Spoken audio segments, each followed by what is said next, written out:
ඇදගේ පුත්‍රෝ දෙදෙනාද ඉතිරිව සිටියෝය. මිත්‍රවරුනි මම මෙතන එක වචනයක් කියලා දෙන්නම්. හෙබ්‍රේව වචන දෙකක් කියලා දෙන්නවා. හරිද? මලේය මූට් කියන්නේ මූට්. හෙබ්‍රේව භාෂාවේ මූට් කියන්නේ මේ වගේ මේ මරණ. මරුණා කියලා කියන්නේ අපි. ඒ මරණ. ඒක තමයි අරබ් භාෂාවේ මවුට් කියලා වෙලා තියෙන්නේ. මුස්ලිම් වරු කියනවානේ මෙයා මවුට් වුණා කියන්නේ. මවුට් අපෙන්දා. සෝගානේ මවුට් අපෙන්දා. කියනවානේ මවුට් වුණා. ඒක ආවේ අර හෙබ්‍රේව මූට් එකේ. මූට් කියන්නේ මොකක්ද දන්නවද? අකාලේ මැරෙන්නේ. ඇක්සිඩන්ට් එකක නැත්තම් රෝගාතුරව කියන්නේ තරුණ කාලේ නැත්තම් පොඩි කාලේ කියන්නේ එයාගේ වයස හොඳට ගිහිල්ලා අර හොඳ මරණයක් නෙවෙයි නෝ. ඇක්සිඩන්ට් එක විපතක බෝම්බ එකට අහු වෙලා, කෝච්චියට අහු වෙලා, වහවිලා. ඒ වගේ අර නිකන් කේද වාචක මරණයකට උදුරුණා නම් පාවිච්චි කරන වචනේ තමයි මූට්. ඒකම මෙතන කියලා තියෙන්නේ එලිමෙලෙක් මූට් උනා. අර අනිත් වචනේ මොනවද දන්නවද? අර හොඳට මැරෙන එක යක්ෂාන් කියන්නේ යක්ෂාන්. හෙබ්‍රේව වචන දෙකක් නේ. යක්ෂාන් කියලා කිව්වනම් අර අපි කියන්නේ අභාව ප්‍රාර්ථනීය. දන්නවද? අන්තරා වුණා කියලා කියන්නේ අපි. අන්න යා අන්තරා වුණා අභාව ප්‍රාර්ථ වුණා කියලා කියන්නේ. අන්න ඒ වගේ බයිබලයේ යක්ෂාන් කියන වචනේ එන තැන්වල සමහර තැන්වල දව තියෙනවා සතකුණේ කියලා. බයිබලයේ ඔයගොල්ලෝ කියවෝ ආබ්‍රහම් සතකුණේ, සාරා සතකුණේ, දාවිද් සතකුණේ. කියන්නේ ඒගොල්ලෝ වයසට ගිහිල්ලා ඒගොල්ලෝ මැරෙන්න. හැම කෙනාම මැරෙන්න ඕනේ නේ. අර ඒ වගේ හොඳ මරණයකට කියන්නේ යක්ෂාන් කියලා. මූට් කියලා කියන ඒ විපත් අකාල මරණය තමයි මේ එලිමෙලෙක්ට ආවේ. මිත්‍රවරුනි, වැරදි තීරණ ගත්තොත් මරණය එනවා. ඔයගොල්ලෝ කියයි කීසරයන් මැරෙන්නේ අපි කොච්චර වැරදි තීරණ අරන් තියෙනවද? පොඩ්ඩක් ඉන්න. මරණය කියලා මං කියන්නේ මොකටද දන්නවද? අපේ පණ යන මරණය විතරක් නෙවෙයි. ඒවත් එනවා. ප්‍රීතිය මැරෙනවා. වැරදි තීරණයක් ගත්තාම සන්තෝෂෙ මැරෙනවා. නිදහස මැරෙනවා. සහභාගීකම මැරෙනවා. පවුලේ තියෙන සමගිය මැරෙනවා. වැරදි තීරණ ගත්තාම ආර්ථිකයක් මැරෙනවා. බොහෝ අයගේ වැරදි තීරණ නිසා අද අපි සමහරු හොඳ දේවල් අහිමි කරගෙන ඉන්නේ අර වැරදි තීරණ වල ප්‍රතිඵලයක් නිසා. දැන් එලිමෙලෙක් මැරුණා. මිත්‍රවරුනි, එලිමෙලෙක් මැරුණාම අපිට කියන්න පුළුවන් ඔව් මිනිස්සයා කරගත්ත නිසා මිනිහා මැරුණා කියලා. පොඩ්ඩක් ඉන්න. ඒ මිනිස්සයා මැරුණා. හැබැයි දැන් පණ පිටින් ඉන්න භාර්යාවයි පුතු දෙන්නයි පව්. අපි සමහරලාට තීරණ ගන්නකොට අපි කියනවානේ අනේ මේ මෙහෙම තීරණයක් ගන්න එපා පුතා, මෙහෙම තීරණයක් ගන්න එපා දුව, මෙහෙම තීරණයක් ගන්න එපා බ්‍රදර්, මෙහෙම තීරණයක් ගන්න එපා සිස්ටර් කියලා කියන්නේ මොනවද දන්නවද? මේ මම මේ තීරණය ගන්නවා. ඒකෙන් මොකක් හරි ප්‍රශ්නයක් ආවොත් මටනේ නෑ. ඔයාට විතරක් නෙවෙයි. ඔයා ඒක දුක් විඳලා ඔයාට ඕනේ. හරිද? හැබැයි අහිංසක අනිත් අයට උග ප්‍රශ්න. තරුණයන් කියන තාත්තේ ඔයා කියන එක මට මේ කියලා වදින්න ඕනේ. ඉතින් ඒ තාත්තා අම්මලා කියන මේ මෙයාව බැන්දොත් මේ ප්‍රශ්න හරි මන්නේ වදින්න යන්නේ ප්‍රශ්න ආවම මම මුණ දෙන්න මං දුක් විඳින්න. දුක් විඳිනකොට ඒ අම්මා තාත්තට කොච්චර වේදනාවක්ද? දුක් විඳලා ඒ අම්මා තාත්තට ඒක මොනවත් වේදනාවක් නැත්තම් කමක් නැහැ. හැබැයි ඔක ඉඳලා කී දෙනකොට වේදනාවක්. සභාවේ සමහර වැරදි තීරණ ගන්නකොට ඒ ගන්න පුද්ගලයාට පමණක් ප්‍රශ්න වෙනවා නම් කමන්නේ. මුළු සභාවටම එනවා. අද ක්‍රිස්තියානි කාර්ය කාලාන්තරයක් තිස්සේ වැරදි තීරණ අරගෙන අද පිටමිනිස්සු ළඟට විශ්වාසන්තිය ගෙනිච්චාම ඒගොල්ලෝ අහන ප්‍රශ්න වලට අපිට උත්තර නැති නිසා මූණ තියා ගන්න තැනක් නැතුව අපි ඉන්නවා. හරිනවා කියන්නේ ඒගොල්ලෝ අහන අපේ ප්‍රශ්න මේ ඔයගොල්ලෝ සභාව කියලා දෙනවා. ඇයි මෙහෙම? ඇයි අරම? ඒ නිසා අපි හිතමු අපි වැරදි තීරණ ගත්තොත් අපිට විතරක් නෙවෙයි අපි ආවට ඉන්න අපේ පවුල අපේ සභාව ඇයි දෙවියන් වහන්සේගේ රාජ්‍යයට වුණා ඕවයින් ප්‍රශ්නේ නායෝනි වැඳපු එක්ුණා පව් තව හුඟක් කල් ස්වාමි පුරුෂයාත් එක්ක ඉඳ තිබ්බා එයා මොනා කරාද පව් හරි දැන් යුදෙව් සංස්කෘතිය මම කියලා දෙන්නම් මේ ඔයගලන්ට ගොඩක් වෙලා යනවාද කමන්නේ නැද්ද පොඩ්ඩක් අහමුද පාස්ටර් මොනවද කියලා පොඩ්ඩක් කියන්නද හා ප්‍රශ්න නැහැ අන්තිම දවසේ ඊළඟ ඉරිදා මම එන්නේ මම ස්විට්සර්ලන්ඩ් වල ඉන්නේ මේ බලන්න මේක මම උගන්වලා යන්න හරි හා right thank you අර කැමේ ප්‍රශ්න නැහැ right මේ බලන්න යුදෙව් සංස්කෘතිය අනුව තාත්තා මරනවා නායකත්වයේ පැවරෙන්නේ අම්මට නෙවෙයි පුතාට ලොකු පුතා මරනවා නම් තමයි ඊළඟ පුතා දැන් එලිමෙලෙක් මරණයෙන් පස්සේ දැන් පවුලේ නායකයා උනේ කවුද දන්නවද මහලොන්ට පස්සේ කිලියෝ එතකොට නයෝමින තාම තීරණයක් ගන්න බෑ අයි පුතුනේ ඉන්නේ එතකොට පුතු දෙන්න මොනවද කරන්න ඕනේ මහලොන් සහ කිලියෝ මොනවද කරන්න ඕනේ ඒගොල්ලෝ දැකලා තියෙන්න ඕනේ මගේ අම්මෝ අපේ තාත්තා අපරාධේ මැරුණේ දෙවියන් වහන්සේගේ ආරක්ෂක දෑත ගත්ත නිසායි අපේ තාත්තා මූත් උනේ මැරුණේ ඒ නිසා අපි අපේ තාත්තා ගත්ත වැරදි තීරණය හරි ගස්සමු අපි හැරිලා යුදා දේශයට යමු බෙත්ලේමට යමු කියලා හිතන්න තිබ්බා කරේ නැහැ මොනවද ඊළඟ පදේ කියවන්න සිස්ටර් මාළුන්ද කිලියුන් යන දෙදෙනාම මලෝය නෑ ඒක කලින් පදේ ඔහු මෝබ් ස්ප්‍රින්ගෙන් බාරාවන් පාවාගත්තෝය එක තැනැත්තියකගේ නම ඕල්පාය අනිත් තැනැත්තියගේ නම රූට්ය ඔහු දස අවුරුද්දක් පමණ එහි විසුවෝය මේ බලන්න මේ පුතු දෙන්න තාත්තා ගත්ත වැරදි තීරණය හරවනවා වෙනුවට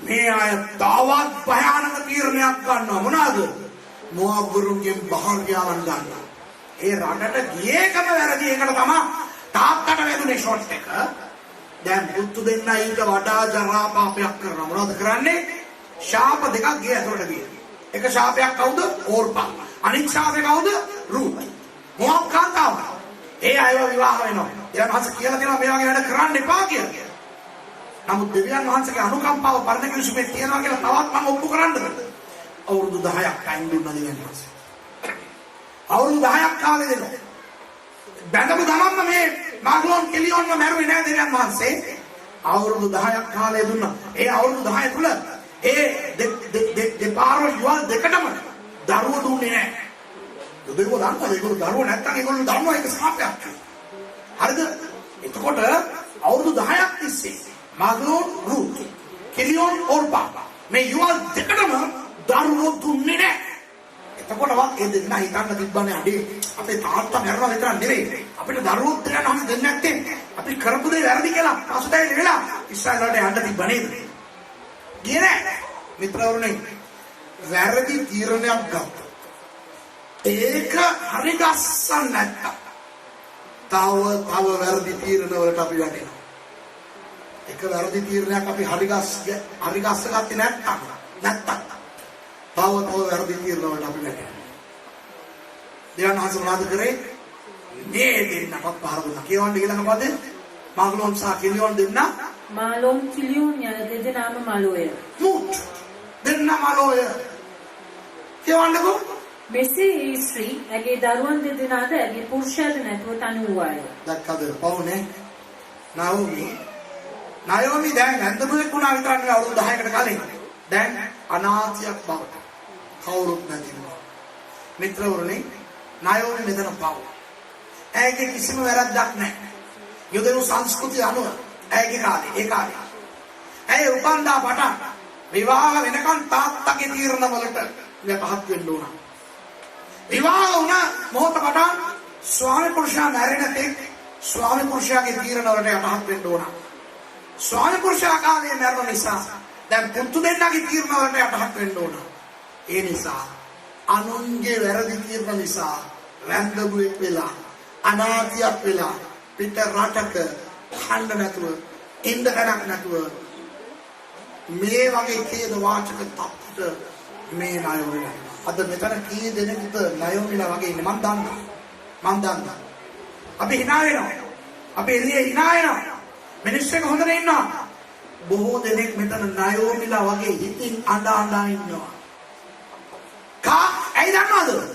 වෙන කවුදෝ ගත්ත වැරදි තීරණ නිසා.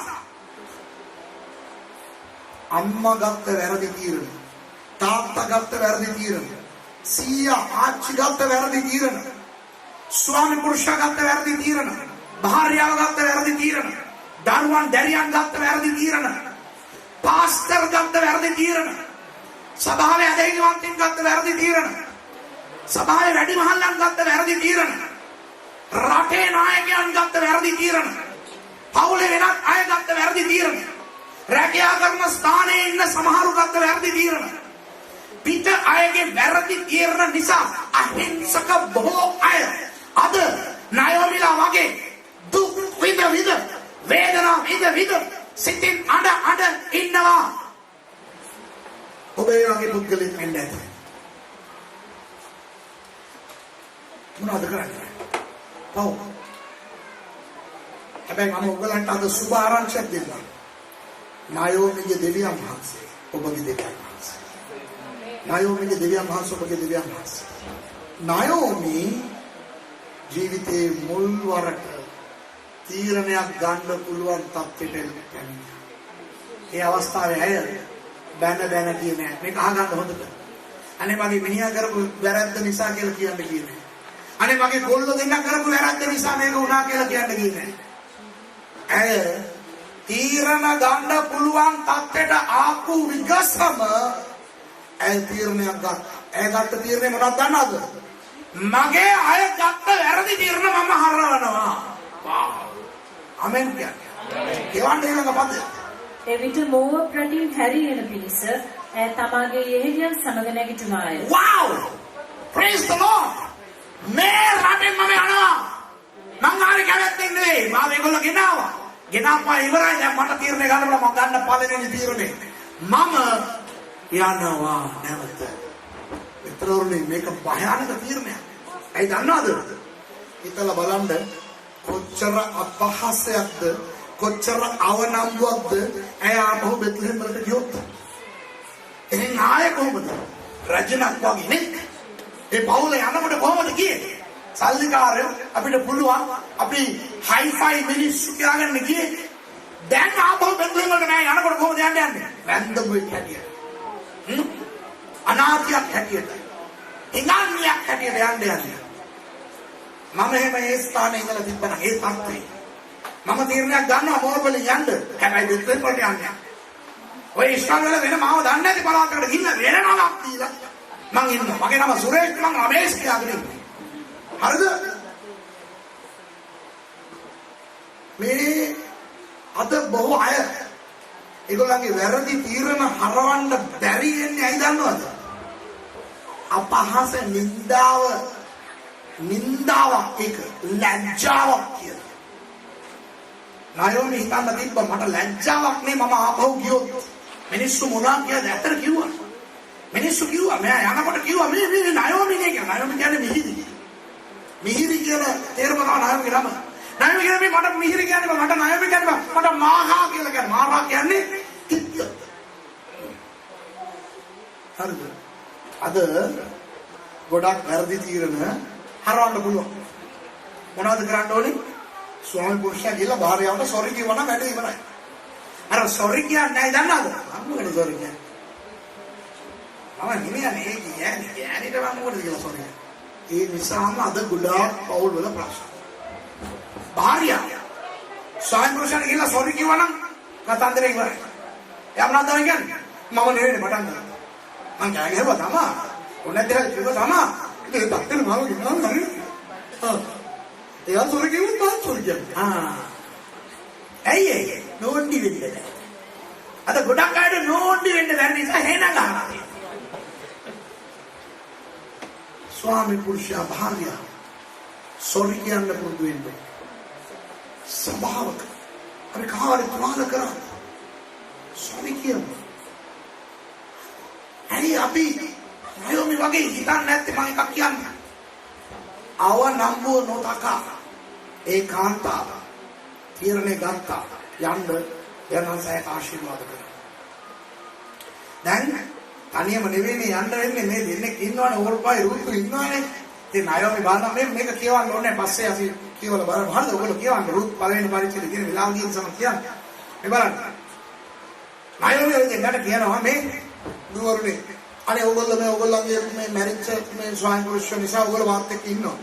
මටත් ඔයගොල්ලෝ හොඳ කරා, මරණ අයටත් හොඳ කරා. thank you. හැබැයි මාත් එක්ක දැන් ඉඳලා වැඩක් නැහැ. ඔයගොල්ලෝ ගෙදර යන්නලු. ගිහිල්ලා වෙන කාමාරේ කසාද බැඳගෙන ඉන්න. මොකද දැන් ඉතින් ඔක්කොම ඉවරයිනේ කියලා මම යන්නම් කියලා නායෝමි කියනකොට රූත් ඕර්පා දෙන්න කියනවා නේ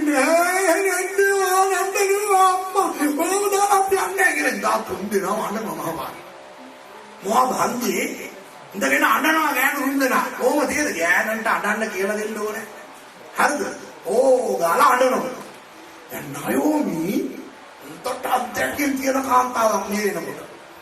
ඇය දන්නවා ඇයත් අඬනවා ඕර්පත් අඬනවා රුතුත් අඬනවා තුන් දෙනා අඬනකොට නායෝමිට දන්නා එක්කෙනෙක් බොරුවට අඬන්නේ කියලා. අපිත් එක්ක අපි වැරදි තීරණ ගන්නකොට අපිට සපෝට් එකට එනවා නේද කට්ටිය? හැම කෙනාම විශ්වාස කරන්න එපා. හොඳයි. අර අපි ප්‍රශ්න කියනකොට කියනවා නේ විශ්වාස කරන්න එපා. හරිද? ඔයගොල්ලෝ ගිහිල්ලා කියයි කාට හරි මේ මට තියෙන හැකියාවට මට තියෙන කැක්කුමට දෙවියන් වහන්සේගේ සේවය කරන්න කොච්චර සාපිපාසයක් තියනවද කියනවා. මම මේ වෙනකොට ඇසිස්ටන්ට් පාස්ටර් වෙලා තියෙන්න ඕන බලන්න මාව මට මොනවද දෙන්නේ නැහැ කියනකොට ඇත්ත තමයි මාව දැකලා දෙනවා නමස්කාර කරනකොට නමස්කාර කරනකොට මෙයා මොනවද කරලා තියෙන්නේ? ඇස්සරගෙන බලන්න. හරි. එතකොට කියනවානේ අනේ ඇත්ත තමයි කියලා විශ්වාස කරන්න. භාගයක්ම පාණිය දාන්න. හරිද? නායෝමි දන්නා 50% මෙතන ව්‍යාජ. ආපහු බය කරනවා. දැන් කියනවා මේ මම වයස්ක ගෑණියෙක්ද මං ආයෙ කසාද බැඳලා මට පුතෙක් ඉපදිලා ඒ පුතා ලොකු වෙනකන් ඉඳලා ඕගොල්ලෝ බඳින්නද? ඒ නිසා ඔයගොල්ලන්ට ස්වාමි පුරුෂයෙක් හම්බෙන්නේ නැහැ. අනේ ඔයගොල්ලෝ ආපහු යන්නලා කියපුවාම 14 වෙනි පදේ කියනවා තව වැඩි ඇඬුවලු. හරිද? ඔයා මොලකේවල හදාගෙන ඉන්නකොට අර තව කවුරු එනකොට ඒ වගේ වැඩි නඩනවා තුන් දෙනා ඉඳලා හොගා අඬනවා ඕර්පත් කියන රුද කියන අනේ හෙන්ද තානේ කියනකොට දාලා අප්පා එකක් වදිනවා නායෝමි නේද ඉතින් ගණන් ගත්තේ නැහැ අඬාගෙන ඉන්නකොට ඉතින් බදාගෙන ඉතින් අඬන්නේ කියන කිස් කරා අර අඬලා එහෙම ඉවර වෙනකොට බලනකොට නායෝමි රුත්‍රි විතරයි අනේ තුදාම මාරු ඒ පදේ කියවා මිසස් ඔහු ශබ්ද නගා නැවත ඇඬුවෝය. ඕල්පා ඇගේ නැන්දා සිබ යන්ට ගියාය. දැක්කද? කිස් එකක් දෙනවා ඒකයි අස්සන මේක නිකන් කියලා තියෙනවා. නොමු ඕගොල්ලෝ ඔය ප්‍රශ්න කියනකොට ඕනාවට වඩා එන්නව නේද? ෂෝ පෙන්නව නේද? විශ්වාස කරන්න. ඔයගොල්ලෝ දෙන්නේ තුන් දෙනෙකුට කතා කියනකොට එක්කෙනෙක් එනවා තමයි දෙන්නේ. අර නිකන් අහගෙන ඉන්නේ කෙනා හරි කමක් නැහැ. හරිද? අර ඕනාවට වඩා තුත් අනන්ද විශ්වාස කරන්න. පස්සේ මම ආවදාකට කිව්වා දෙන්න සිස්ටර් කියලා නේද? තමයි කතුරු ඕර්පලා උන්ට කිස් දෙනවා නේද? ඕර්පා කිස් එක දීලා මාන. දැන් නායෝමි කියනවා රුත් දුවේ අන්න අරක ගියා. උඹත් ඵලයන් ඒ වගේම ඵලයන් උඹ මොකටද මේවා කරන්නේ කියනකොට රුත් කතා කරන්න පටන් ගන්නවා. දැන් කියවන්න ඕනේ සිස්ටර්. රුත් කියනවා මොකද්ද කියන්නේ කියලා බලන්න. කීයනේ පදේනේ? 16 වෙනි පදේ බලන්න. රුත් කියන්නේ නුඹ හැරී යන ලෙස මට පැවැත්ත නොකරන්න. මාව බල කරන්න එපා ඇන්ටි. නාව යන්න කියන්න එපා මං තීරණය ගන්නම්. මොකද්ද තීරණය? මක්නිසාද නුඹ යන තැනට මමත් යමි. නුඹ යන තැනට මම යමි. නුඹ කියන්නේ කොටයින්ද? මොනවාද? ඔයාව මම තනියම යන්න දෙන්නේ නැහැ. වාව් ඒක ආශිර්වාදයක්ද නැද්ද? තනි උණු කාන්තාවට මෙවැනි වචනයක් එනකොට ඒක ආශිර්වාදයක් නෙවෙයිද? හැබැයි කතා කරන්නේ කවුද? ශාපයක් ඔය කතා කරන්නේ හරිද? රුත් කියන්නේ මොහොත් කාතාව. ශාපයක්. ශාපේ කතා කරලා කියනවා මම ඔයාව තනියම යන්න දෙන්නේ නැහැ කියනවා. නවතින තැන මමත් නවතින. ඔබ නවතින තැන මම නවතින. මෙයා ආච්චම්ම කෙනෙක්. මෙයාට ගහක් යට නිදා ගන්නත් පුළුවන්. ඔය ගෙවල් ගයක් ළඟ ගිහිල්ලා ඔය මිදුලේ හරේ ආහන්ස් වෙන්න පුළුවන්. නෝ මොහොත් තරුණියක් වන මේ රුත්ට පුළුවන් දෙහෙම බෑ. ඒක එයාට අනතුරුදායක දෙයක්. නමුත් ඇයි කියනවා මගේ ජීවිතයට හානියක් පැමිණියක් කමක් නැහැ. ඔබ නවතින තැන මම නවතිනවා. ඔබගේ තනිය මම රකින්නවා. වව්. කියවන්න. මම ඉවර කරන්න යනවා බයෙන් දෙපා. නුඹේ සෙනග මාගේ සෙනග වන්නේය. ඔබේ සෙනග මාගේ සෙනග මේ බලන්න. මොහොත් කාන්තාව කියනවා යුදෙව්ව මගේ සෙනග කියලා. හැබැයි යුදෙව්ව පිළිගයිද නේද? පිළිගයිද? යුදෙව්ව මේ මොහොත් කාන්තාව තමන්ගේ පුද්ගලයෙක් හැටියට පිළිගයිද නැහැ. මොහොත් වරියක් වන රුත් දන්නවා. රුත් කියනවා ඔබේ සෙනග මාව පිළිගන්නේ නැත්නම් කමක් නැහැ. මම ඔබගේ සෙනගව මම පිළිගන්නවා. ඔබ වෙනුවෙන්. වව්. කියවන්න. නුඹේ දෙවියන් වහන්සේ මාගේ දෙවියන් වහන්සේ වනසේ. මගේ රූප මගේ දේව දේවතාවන් සේරම අතරිනවා. ඔබේ දෙවියන් වහන්සේ මගේ දෙවියන් වහන්සේ හැටියට මම පිළිගන්නවා කියලා කියනවා. ඊට පස්සේ නුඹ නැසින තැන මමත් නැසී එතනම තැන්පත් කරනු ලබන්නේ. මෙයා ආච්චම්ම මෙයා එක මැරෙන්න පුළුවන් තව අවුරුදු 10කින් මැරෙන්න පුළුවන්. නමුත් විරුද්ධ ජීවිතයක් තියෙනවා ජීවත් වෙන්න. නමුත් මම කියනවා නුඹ මැරෙන්න මාත් මැරෙනවා. නුඹව තැන්පත් කරන තැන මාව තැන්පත් කරන්න ඕනේ. ඊළඟට කියනවා විවාහ මංගල්‍යක කියන්නේ till death us do part කියලා. මරණය අපව වෙන් කරන තෙක් අපි ඉන්නවා කියලා ඒ වගේ එකක් කියනවා. කියවන්න. මරණය මිස වෙන කිසිවක් නුඹත් මාත් වෙන් කෙරොත් ස්වාමීන් වහන්සේ එසේද ඊට වැඩියෙන්ද මට කරනසේක්වයි කීවාය. මිත්‍රවරුනි මේක ලොකු ආශිර්වාදයක්ද නැද්ද? මොනවද උනේ? මං කියන්නේ නයෝමි හරි තීරණයක් ගත්තනේ වැරදි තීරණේ හැරෙව්වනේ. ඒකට දෙවියන් වහන්සේ දුන් ආශිර්වාදය නයෝමිට මොනවද දන්නවද? ඇය ළඟ තිබුණු ශාපය ආශිර්වාදයක් හැටියට පරිවර්තනය කරා. රුත් කියන්නේ කවුද? ශාපයක්. මහ්ලෝන්ගේ මරණයට හේතු වුණා වූ කාන්තාව. නමුත් ඒ ශාපය දෙවියන් වහන්සේ ආශිර්වාදයක් බවට හැරෙව්වා. මිත්‍රයනි මම මේ කියන්නේ අහගන්න බයිබලෙන් මම කියන්නේ ඔබට.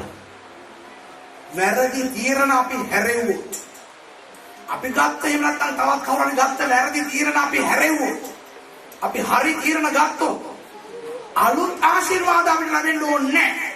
ආස කවුරු විරුද්ධ කරලා උඩින් නැග්ගෙන්න ඕනේ නැහැ. දැන් අපිට තියෙන ප්‍රශ්න, දැන් අපිට තියෙන කරදර, දැන් අපිට තියෙන ඒ වගේ ඍණාත්මක දේවල්ම දෙවියන් වහන්සේ හොඳ අතට හරවලා ආශිර්වාද බවට පරිවර්තනය කරලා දෙනවා. ආමේන්. සමහර අය කියනවානේ මම මේකත් විතර කියන දෙයක් තමයි ස්වාමීනි මගේ භාර්යාව වෙනස් කරන්න. නැත්තම් වෙනස් කරන්න. වෙන කෙනෙක් වෙන්න. ස්වාමී පුරුෂයව වෙනස් කරන්න. නැත්තම් වෙනස් කරන්න. බැරනම් ස්වාමීනි මම සපෝට් එකක් දෙන්නම් මම වෙනස් කරගන්න. සභාව වෙනස් කරන්න නැත්තම් මම සභාව වෙනස් කරගන්න. හරිද? අපි කියනවා නේ ස්වාමීනි මේක මට ප්‍රශ්නයක් මේක නැති කරන්න. එනහස අපේ වර්තමාන ප්‍රශ්නයම ආශිර්වාදයක් බවට හරවලා දෙන්න. ඒ කරදරකාර ස්වාමී පුරුෂයා යහපත් මිනිසෙක් බවට දෙවියන් වහන්සේ වෙනස් කරයි. ඒ භාර්යාව නපුරු භාර්යාව දෙවියන් වහන්සේ යහපත් භාර්යාවක් බවට වෙනස් කරයි. ඒ නපුරු ස්වාමියා ඒ නරක දේ ඒ නිදහසක් නැති රැකියාව මේ දේවල් දෙවියන් වහන්සේ යහපත් දේවල් බවට හරවයි. අපි එඩිතරව දෙවියන් වහන්සේ තුල හරි තීරණ ගත්තා.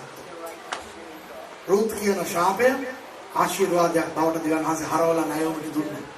රුත් ආවා නයෝමිත් එක්ක බෙත්ලෙහෙම් වලට. නයෝමි රුත්ව බලා ගන්න ඕනා වෙනුවට රුත් නයෝමිව බලාගත්තා.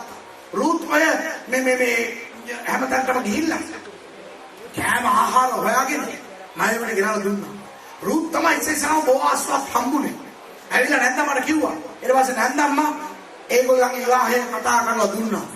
බෝවාස් විවාහ වුණා රුත්ව. කවුද දන්නවද බෝවාස්? බෝවාස් එලිමෙලෙක්ගේ සහෝදරයාගේ පුතා. එලිමෙලෙක්ගේ සහෝදරයෙක් හිටියා සල්මෝන් කියලා. සල්මෝන්ටයි රාහත්ටයි ඉපදුණු පුතා තමයි මේ බෝවාස්. ඒ බෝවාස්ව රුත්ව බඳලා දුන්නාම රුත් ගැබ්ගෙන දරුවෙක් දීකරා. ඒ දරුවාගේ නම තමයි ඕබෙද්. ඒ ගමේ හිටපු කාන්තාවන් මොනවද දන්නවද කරේ? සාමාන්‍යයෙන් ගමේ ඉන්න ගෑනු තමයි විසබෝම. නේද? පවුල් වල ආරවුල් ප්‍රශ්න ඇති කරන්න ඔය ලිඳලාංග සංගමය නේද? ඔය වතුර ගන්න ටැප් එකට මේ පයිප් එක ළඟට යනකොට කඩේට යනකොට ඉන්නේ කාමිනේලා අම්මේ උන් තමයි රෙඩි බෝම්බ. ඒ රෙඩි බෝම්බ ඒ ඕබෙත් අරගෙන ඇවිල්ලා නයෝමිට දීලා කියනවා අනේ ඔයාට දරුවෙක් දුන්නේ දෙවියන් වහන්සේ. මේ රුත් කියන්නේ පුතු 7 දෙනෙකුට වඩා වටිනා කෙනෙක් බවට ඔයාටපත් උනානේ. අන්න ඔයා දැන් තනියම නෙවෙයිනේ වා අනාථයක් නෙවෙයිනේ කියලා ඒගොල්ලෝ කියලා ඕබෙද් කියලා නම දෙනවා. නයෝමි වැන්දුවේ කුණ නයෝමි අනාථයක් වුණ නයෝමි දැන් අම්මා කෙනෙක් වගේ ආච්චි කෙනෙක් වගේ එයාටම කියලා ඕබෙද් කියන දරුවෙක්ව රුත් තුලින් දෙවියන් වහන්සේ ලබා දුන්නා. ආමෙන්. ඒ ඕබෙද් ලොකු වෙලා බැඳලා එයාට පුතෙක් ආවා. එයා තමයි යෙස්සේ. යෙස්සට හම්බුණු පුතු 7 දෙනෙක් එක්කෙනෙක් තමයි දාවීද. කොහෙදෝ මොආබ් රටේ අනාථයක් හැටියට නන්නත්තරම ඉඳලා බැරලා යන්න ඕන එක්කෙනා. දාවීදේ ආච්චි කෙනෙක් වුණා. යේසුස් වහන්සේගේ පෙළපතේ මෑණියෙක් වුණා. අදත් අපි අය ගැන කතා කරනවා. ඇයි ඒ? අර තීරණ ගත්තනම් අවනම්බුයි. ඒ අවමානය, ඒ අවනම්බුව ආවත් කමක් නැහැ, නින්දාව පැමිණියත් කමක් නැහැ කියලා හරි තීරණය දා නයෝමි ගත්ත නිසා එවැනි ආශිර්වාදයක් නයෝමිට දෙවියන් වහන්සේ දුන්නා. නයෝමිගේ දෙවියන් වහන්සේ, අපගේ දෙවියන් වහන්සේ ලැජ්ජාව අවනම්බුව කියලා හිතන්න එපා. හරවන්න පුළුවන් වැරදි දේවල් හරවමු. 1994 වෙනකොට ඒ කාලේ මම එංගලන්තේ හිටියේ. මම දෙවියන් වහන්සේට කිව්වා ස්වාමීන් වහන්සේ කිව්වනේ මට ලොකු සේවය දෙනවා කෝ. දෙවියන් වහන්සේ කිව්වා නෑ. ඔබ කට්ටියගෙන් සමාව ඉල්ලන්න ඕනේ. කාගෙන්ද දන්නවද? මට වැරදි කරලා ඒ නිසා මම වැරදි කරපුවා. අර මම නිකන් ඉන්න මේ කෙනාට ගිහිල්ලා කෙනෙක් කිව්වේ නෑ. මට වැරදි කරපු මිනිස්සුන්ට මම අහු දුන්නා. හරිද? ඒකට සමාව ඉල්ලන්න කිව්වා දෙවියන් වහන්සේ. මම කිව්වා හරි ස්වාමීනි ඔබ වහන්සේගෙන් සමාව ඉල්ලන්න. ගණන්ස් නෑ. ඒ අයගෙන් ඉල්ලපන්. ස්වාමීනි මම එංගලන්තේ ඉන්නේ නැද්ද? ඒගොල්ලෝ ලංකාවේ නෑ ලියුම්. ඇඩ්‍රස් දන්නේ නෑ. අර එක පාස්ටර් කෙනෙකුට යවපන් එයා ඔක්කොටම දෙයි. ඒක උනේ යත් දැනගන්නේ. කමක් නෑ. නින්දා අවනම්බුව නොබලා සමාව ඉල්ලපන්. මෙන්න මෙච්චර මිටියක් ලියු. එච්චර හොඳ කෙනෙක් මං ඉස්සර. ලියුවා. ලියලා එංගලන්තේ ඒක මම තැපැල් කරා. අර අන්තිම ලියුම යනවත් එක්කම වැටෙනවත් එක්කම ලියුම් පෙට්ටියේ මාව පීඩනයට පත් කරලා තිබ්බ ලොකු ගලක් මගෙන් අයින් වුණා වගේ මං සැහැල්ලු වුණා. ඒ තිත්තකම ඒ වේදනාව ඒකම නැති වුණා. ඊට පස්සේ මම ලංකාවට ගිහිල්ලා සේවය මම කාමයේ සේවය පටන් ගත්තා. මම එංගලන්තේ අතහැරලා 96 ලංකාවට ගියා. මට නිකන් ලැජ්ජයි වගේ මොකද මම ආයෙ නුවර ගියේ අර කට්ටියව මම දකිනවා. දන්නවද මොනවද දෙවියන් වහන්සේ කරේ කියලා? මට ඉහළේ හිටපු අය මගේ ළඟ ඇවිල්ලා ඉගෙන ගන්න දෙවියන් වහන්සේ කරා.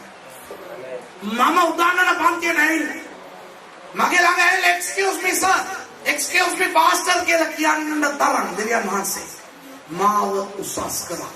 අපි බය වෙන්න නරකයි. අවනම්බුව එයි, ලැජ්ජාව එයි, නින්දාව එයි කියලා අපි සමහර වැරදි තීරණ ආය හරවන්න නැතුව ඉන්නව නේද? මම කියන්නම් ඔයගලන්ට අත්දැකීමෙන් සහ මේ ඉගැන්වීම තුළින් බය වෙන්න එපා. දෙවියන් වහන්සේ නින්දාව අයින් කරලා ගෞරවය දෙනවා. නයෝමිට දුන්න ගෞරවය නිකන් එසේ මෙසේ ගෞරවයක් අද අපි අය ගැන කතා කරනවා. නයෝමි නැත්තම් රුත් පොත නෑ දන්නවද? ගොඩක් අය හිතන්නේ රුත් පොතේ මේ ප්‍රධාන චරිතය රුත් කියලා නෑ. ප්‍රධාන නිලිය ප්‍රධාන චරිතය නයෝමි. රුත් නිකන් සහාය නිලිය. නිකන් අර ඒ කාලේ අපේ ෆරිනාලා හිටියේ. ඒ වගේ හරිද? අර ඇල්ල මුවක් වල නටලා මහලෝන් බැඳලා මහලෝන් මරණම් පස්සේ ඊට පස්සේ හැදුනේ නැහැ. නායෝමිගේ දෙවියන් වහන්සේ ඔබගේ දෙවියන් වහන්සේ. ආමෙන්. ඔබගේ ජීවිතයට උඩ නැවත වාරයක් නිහිර ගේන්න දෙවියන් වහන්සේට පුළුවන් එන්න පාස්ස. මම ඔයගොල්ලෝ වෙන ආඥා කරන්න යනවා. මේ අවස්ථාවේ කවුරු හරි වැරදි තීරණ ගන්න හිතාගෙන ඉන්නවා. පොඩ්ඩක් කල්පනා කරන්න. ඔක හිතා මොනවද වෙන්න යන්නේ කියලා හිතන්න. වැරදි තීරණ නිසා දුකෙන් ඉන්න ඔබ. බය නැතුව ඒව හරවන්න. දෙවියන් වහන්සේට ආශිර්වාද කරන්න. නැගිටින්න ඕනේ නැහැ. ඔහොම ඇස්වා ගන්න මම වෙන්නේ. ආදරවත් දෙවියන් වහන්සේ මේ වචනය අසපු මේ සහෝදර සහෝදරියන් ඔබ වහන්සේගේ පාමුල තබලා යාඥා කරනවා ස්වාමී. එලිමෙලෙක් වගේ මහලෝන් කිලියොන් වගේ වැරදි තීරණ ගන්නට මේ අය තත් කරන මොහොතේ යන්නේ. අනේ ස්වාමීන් වහන්සේ උන්ට අවවාදය දුන මැනව. මේ රූප කොට මතක් කර දුන මැනව. වැරදි තීරණ ගන්න මොහොත ඒ ගන්න මොහොතේ ඔවුන්ට පමණක් නොවේ. ඒ ඔවුන් අවට ඉන්න බොහෝ අයට ඒ ඊකාරිනාත්මක ප්‍රතිඵල ලබා දෙයි යන බව දැනගෙන පරිස්සම් වෙන්න උපකාර කළ බැලුවා. හරි තීරණ ගන්නට පමණක් අපිට උදව් කරන්න ස්වාමීනි. ඒ වගේම අපි හෝ වෙන අය වැරදි තීරණ ගත් නිසා අද දුකෙන් සිටින නයෝමිලා වගේ අය මේ ස්ථානයේ ඉන්නවා ස්වාමීනි. ඒ අයව ස්පර්ශ කළ බැලුවා. හරි තීරණ ගන්න උපකාර කළ බැලුවා. ඔබේ ජීවිත තුළ ඒ නයෝමිට දුන් ඒ ආශිර්වාද ඔබ වහන්සේ ලබා දෙන්න කියලා මම යාඥා කරනවා. නයෝමිගේ දෙවියන් වහන්සේ ඔබ වහන්සේගේ ස්වාමීනි. වහන්සේ අපේ දෙවියන් වහන්සේ. යේසුස් වහන්සේගේ නාමයෙන්. ආමෙන්.